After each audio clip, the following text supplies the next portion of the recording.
Welcome back to Truck Tech. I'm Thomas Wasson, and in today's episode, we're going to be talking about trailers. I get to talk about trucks, but the most important thing is they haul trailers, and there's been some amazing technological innovations in this space. And we're very excited to be talking with the folks at Thermo King about what they're working on. So, we're going to be talking about the A500E trailer that was recently announced at ACT Expo. And we're also going to be talking about some of the telematics and the tech side, similar to how they have the Track King smart trailers. So, trailers are getting a lot smarter, and so I need to catch up, and I'm excited to be getting more information. So without further ado, we're going to welcome our two guests. Our first one is Tyler Luzinski. He's the Senior Product Manager of Trailers at Thermo King. And then our second guest will be Dominique Hand. He's the Vice President of Digital at Thermo King. Gentlemen, welcome to the show. Thanks, Thomas. Glad to be here. Yeah, thanks for having us.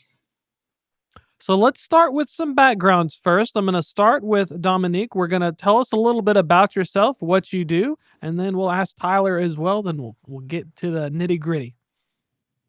Yeah, thanks, Thomas. So I've been working with Thermo King for over 23 years now. And all that time, I've been working with technology to help us as a company get better, help us operate better. But where I really get excited is helping our customers with the technologies that help them operate better, helping them be more successful so that they come back again and again as loyal customers. Right now, I'm leading our digital organization. So that's the telematics and all the software that we offer to our customers to help them manage their fleets.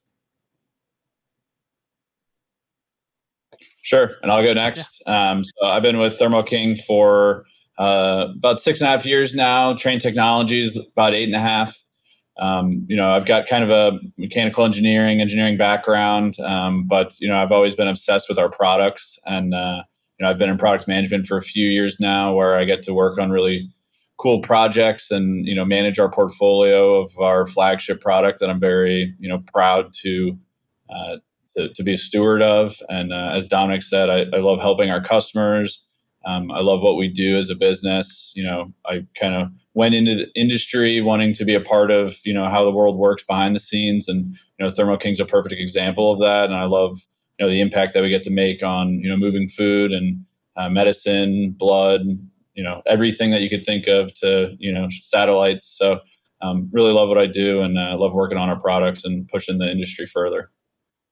Let's dive into the products. One of the ones you all recently announced, we also saw showcase some products at both TMC and ACT Expo this year. One of the ones is the trailers itself. So let's talk about the A500E and then some of these other types of trailers. That's the thing I really like, is the trailers are getting more connected. We're seeing hybrid trailers, various types of trailers. Dive us into what Thermo King is working on, and give us some background on some of these product changes.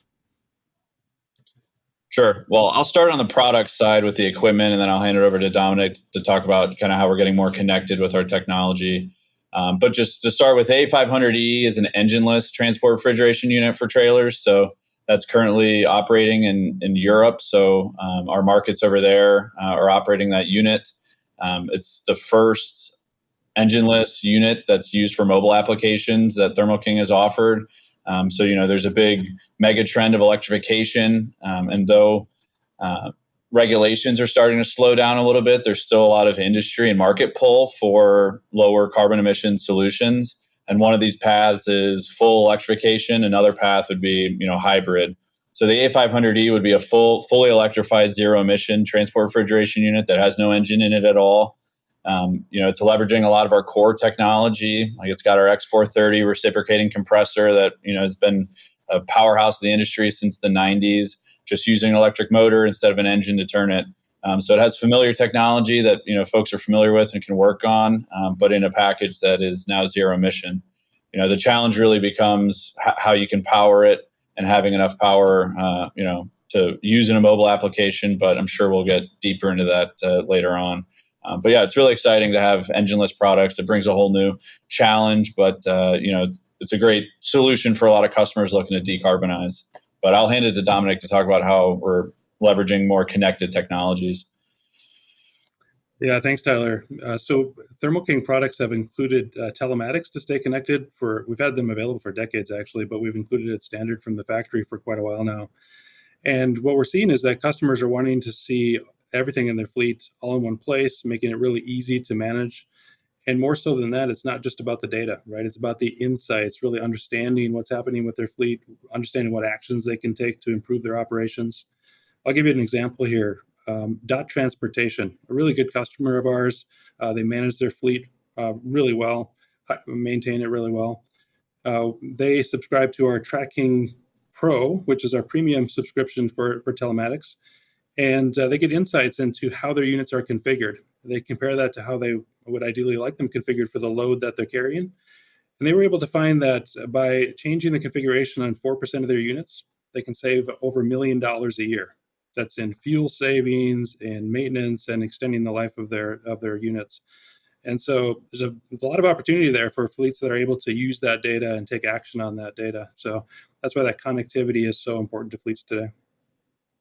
And I think tying into the fact that we're making engineless zero emissions units, that is extremely cool because I know some drivers, I got to see a refrigerated unit, I got to see some trailer configurations, and it can get a little loud. It can be a lot of work. You have the whole apparatus.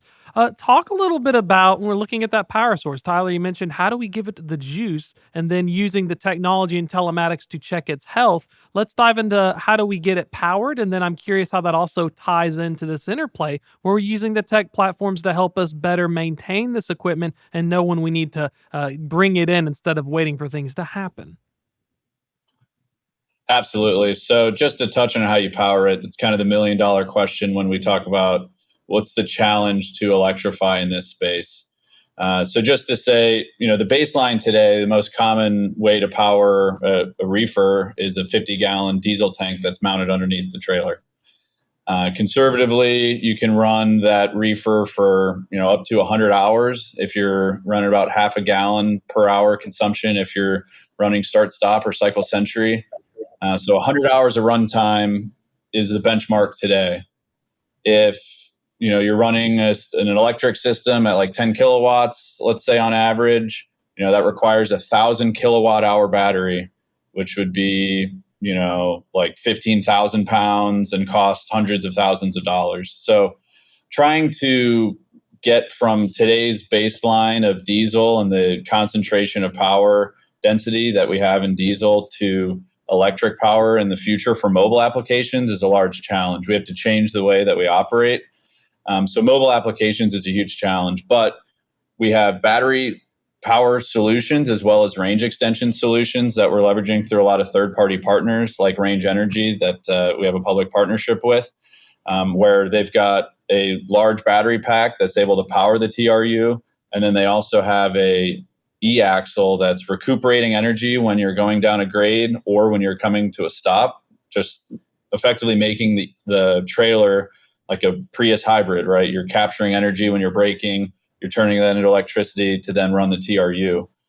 So it is able to work. It's just a matter of trying to dial in the weight and added cost and complexity of the power systems.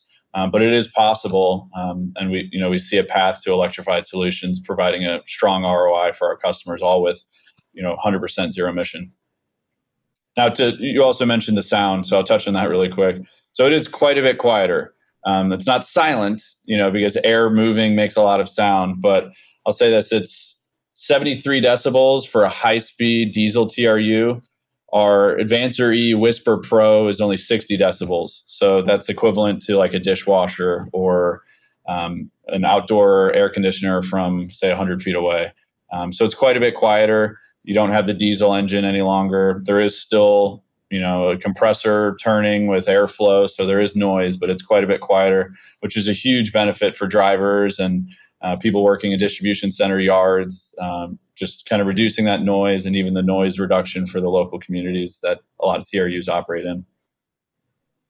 Oh, I wanted to add real quick on the decibel thing. Talking about 73 decibels, let's imagine being next to a vacuum cleaner nonstop.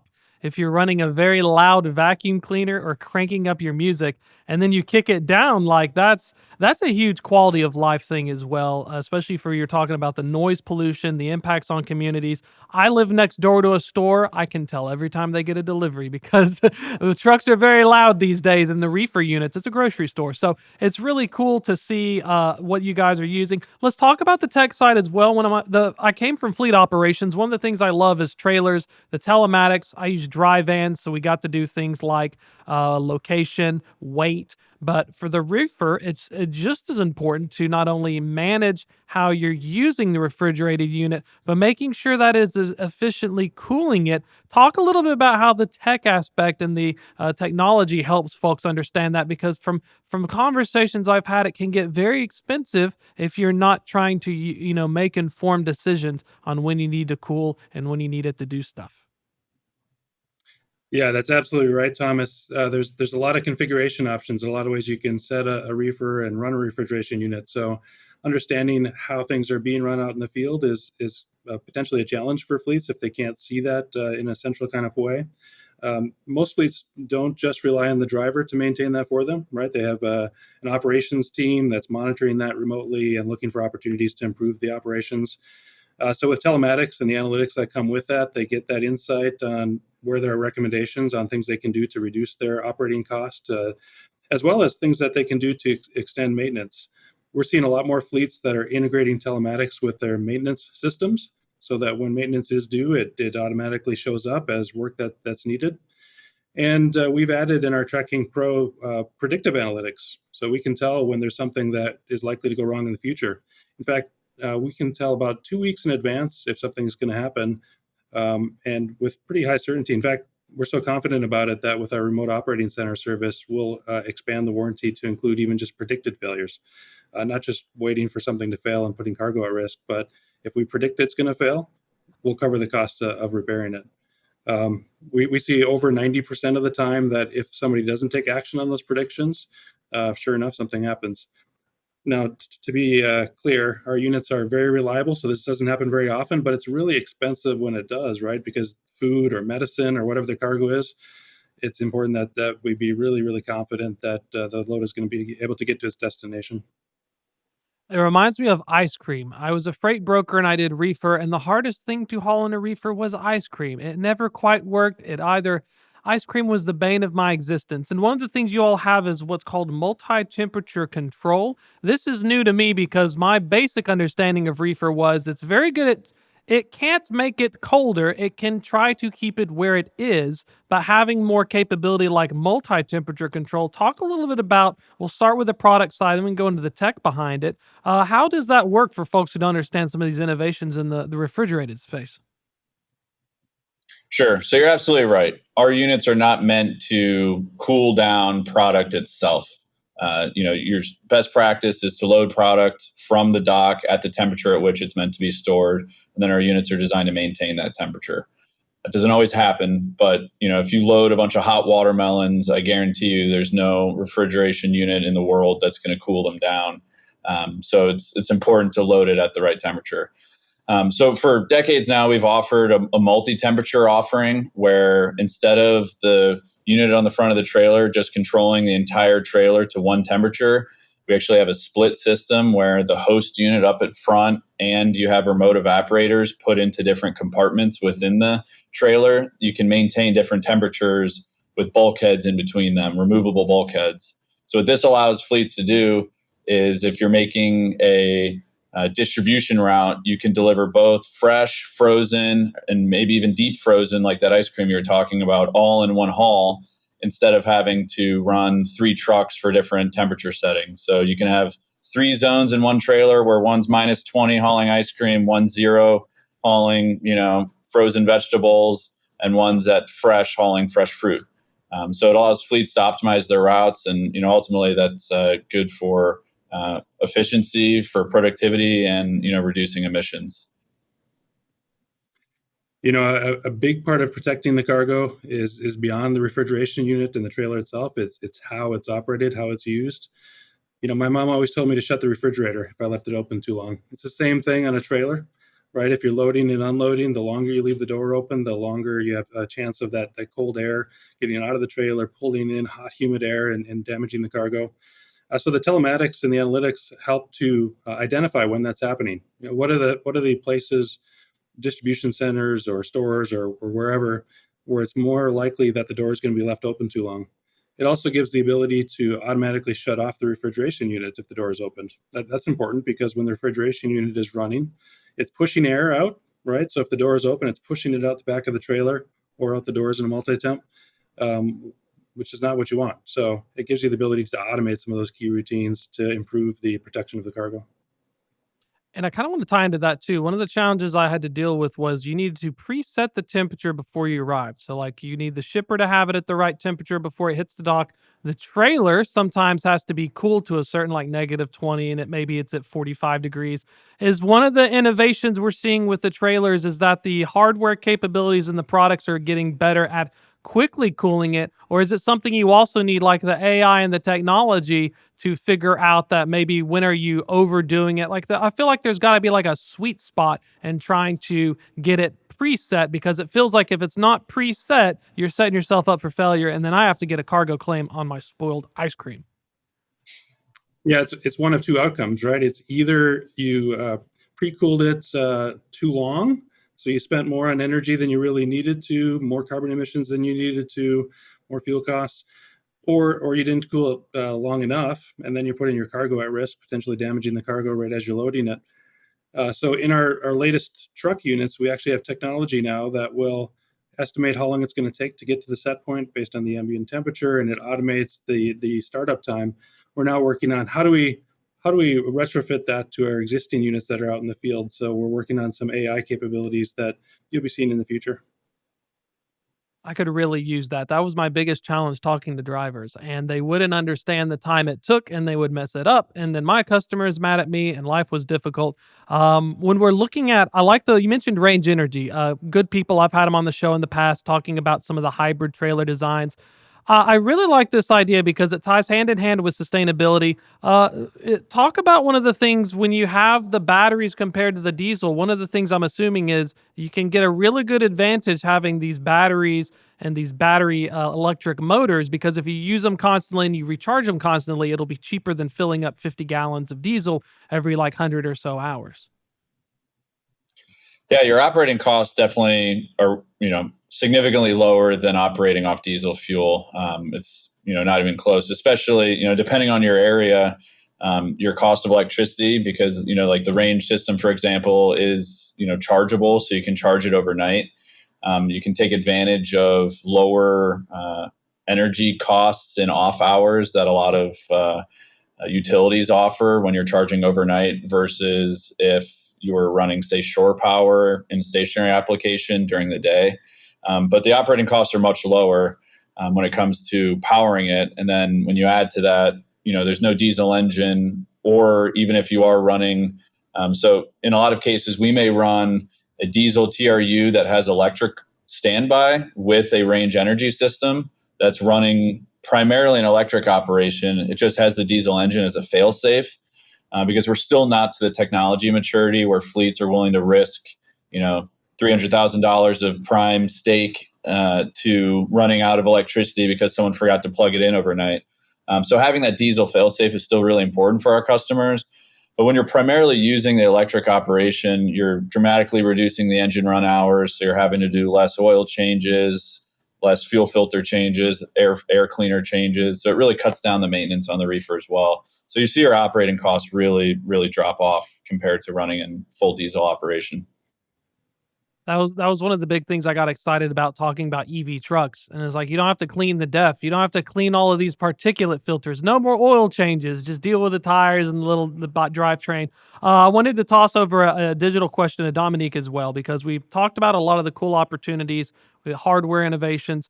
You all have the AI predictive analytics, which I love. I've gotten to interview a few folks about it. I joke it's better at telling us if we're sick. I wish my doctor had my own AI predictive maintenance, so that way I can go in and they'll say, Thomas, your sinus infection in 2 weeks will need medicine. But let's talk about what fleets are using them for, because that's one of the challenges I get when I talk with people is that there's so much cool technology, but it's one thing to see it, it's another to integrate it in your operations. What are some of the things folks are using right now, and what are some areas you think that folks need to know more about that they could be using? Yeah, great question. From my standpoint, the digital capabilities and the AI capabilities that are likely to last for a long time are those that are helping them save money. It's an industry that has very narrow margins, right? That every dollar counts, and if they can use technology to help them reduce their costs, help them increase that margin, that's going to be something that they'll use in the long term. It's important that it not impact operations, right? That it be smooth operations, that they can continue to operate without having to change a lot of things. But those insights really help them improve that margin. One example of that, we earlier this year launched tracking smart trailer telematics. So for years we've had the telematics in our reefer, but people have been asking us to integrate the rest of the trailer, the tires, the brakes, the lights, video cameras, both inside and outside the trailer. And so our customers that are field trialing this are using it for understanding when they need to bring trailers in for maintenance and when they can stay on the road. When they can be out there longer, they don't necessarily need to perform maintenance before it's due. More importantly, they're able to take care of maintenance and service at a time where it's more convenient. So, for example, if you have a leaking tire, it'll automatically keep it inflated so they can get it to a service station. They don't have to have a roadside call out that's always more expensive than bringing it into a service station. Using the cameras, they can coordinate the loading and unloading, be very clear about if it's already been loaded or unloaded so they don't have trailers that are sitting idle for too long. They can also improve safety and the costs associated with that. The cameras, for example, the backup camera, allows a driver to see what's behind the trailer. So when they're backing into a dock, they can make sure that they're only backing in at a speed that's appropriate and reduce the damage on the trailer and improve the safety. But the cameras on the sides of the trailer help with that as well. Our customers are telling us that even the use of those cameras for claims defense is also a big deal, right? Whether it's workman's comp claims or accident claims, whatever the case might be, when they have video, they're less likely to get those claims. And even when they do get the claims, it's much faster to handle those claims, and usually it results in a lower cost for them. So a lot of opportunities to use greater visibility throughout the trailer to reduce those costs.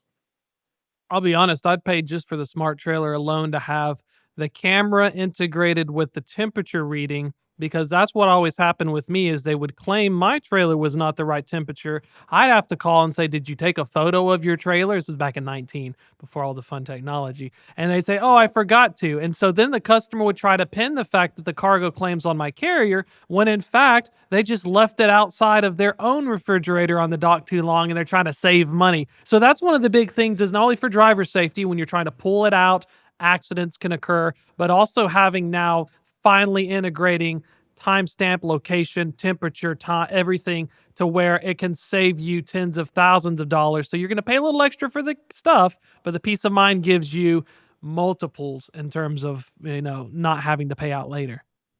Yeah, you got it, Thomas. So with the cargo camera, that's key. They can see every pallet. They can see if there's any damage. They can see what was happening at any given point in time and roll back history. So it definitely helps with that process. And we got a little bit of time left while we wrap things up. Tyler, as well on the product and hardware side, if there's anything I missed, what are you looking forward to most, or what's some things in the product side that folks should keep an eye out over the next 6 months to a year? Yeah, I mean, I think continuing to use our TRU smarter, as Dominic has said, I don't want to hang our hat too much on that, as we're constantly looking at innovating, and but when we're saying we're going to save, let's say, a few percent in fuel and some improvement that we're making, which we have a lot of these improvements in the works, that helps a lot. But then you look at the opportunities that are on the table and how fleets run their operations, and just using shore power, using cycle sentry or start stop, using door switches, all things that our King Pro Energy dashboard tells you that you could be doing. That'll save you like 40-50% in fuel, maybe even 60% in your fuel savings. So using your reefer smarter, continuing to drive best practices is incredibly important. But we are always pushing the limit on what we can do with our refrigerated trailers. So, I mean, we have innovations coming in diesel where we're getting more and more efficient in our diesel operation. So we're not only investing in electrification. We see multiple technologies fitting for different customer applications in the future. There will be applications that lend well to fully electric zero emission for distribution, for example. Now, when you look at long haul, when you're driving all around the country, you don't have any place to charge overnight. That doesn't really lend well to electrification. But hybrid could absolutely be, a solution there where you can reduce your emissions dramatically. So we're investing in developing technology for both higher efficiency diesel, battery electric hybrid, as well as fully electric hybrid or fully electric battery solutions. So we're really excited about all these technology developments, and we think that these choice of offerings will allow different customers and different use cases to find what's right for them. Perfect. Perfect. Dominique, any other stuff as well looking ahead? Yeah, you bet. Earlier this year, as a company, we acquired a company called Brainbox AI. Now, Brainbox AI focuses specifically on AI, but for HVAC and refrigerated cargo. And so I'm looking forward to leveraging those capabilities, bringing those out as part of our offerings, because it allows us to do things that before we only dreamed about. Things like not having to actually look at the data, just asking a question about, what I need to do differently to improve my operations here.